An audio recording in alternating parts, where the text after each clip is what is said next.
안녕하십니까. 압구정역에서 코코 성형외과를 운영하고 있는 코코 천사 조배정 원장입니다. 반갑습니다, 여러분. 오늘은 주제에 대해서 조금 간략히 말씀드리면, 코 수술과 관련해서 주변부 성형 좀 이렇게 말씀드릴게요. 코 수술과 관련돼서 코 수술을 하고 나서 예를 들어서 또 들창코가 있는데 여기 앞볼에다 지방을 넣는 거, 이마에다 지방 넣는 거, 들창코 있을 때에는 그것을 코를 내린 다음에 앞볼이나 팔자 수술을 해야 합니다.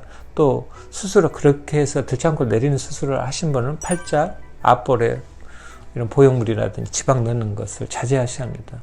그럴 때는 차라리 당기시는 수술을 하시고, 지금 페이스 리프팅을 권하지, 팔자 부위에 보형물을 넣으면 코 모양이 다시 또 들창코가 되고, 옛날처럼 또 코 모양이 별로 이렇게 좋은 모양이 되지 않고 개구리 뒷다리 모양으로 이렇게 딱 서는 경우가 있거든요.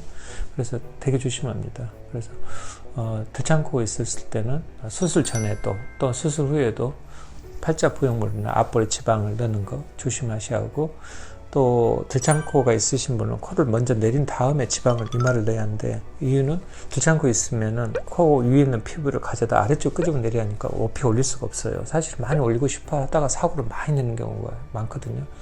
그러면은 이마에다 거기에 맞춰서 지방에 맞춰서 높이 맞춰 코를 더 올려야 한다는 문제가 생기는데, 아주 그러면은 일이 복잡해지고 코가 나중에 사고 날 가능성이 높습니다. 그래서 코 들창코 있으실 때는 가능하면 이마에도 사실은 올려서는 안 됩니다.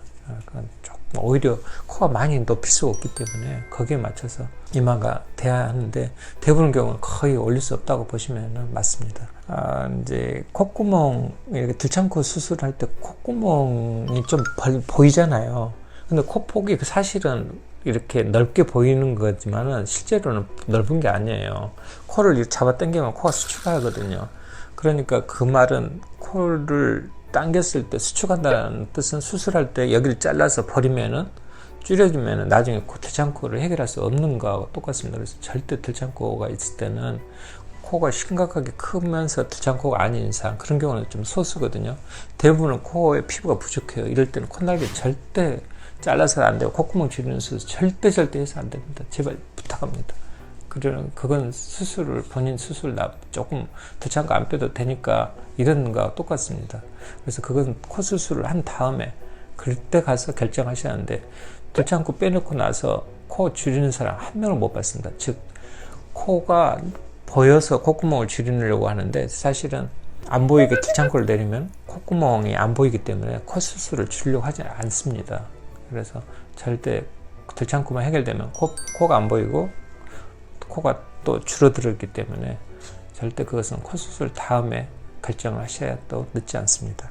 이상 코코 성형외과를 운영하는 코코천사 조배정입니다. 또 뵙겠습니다.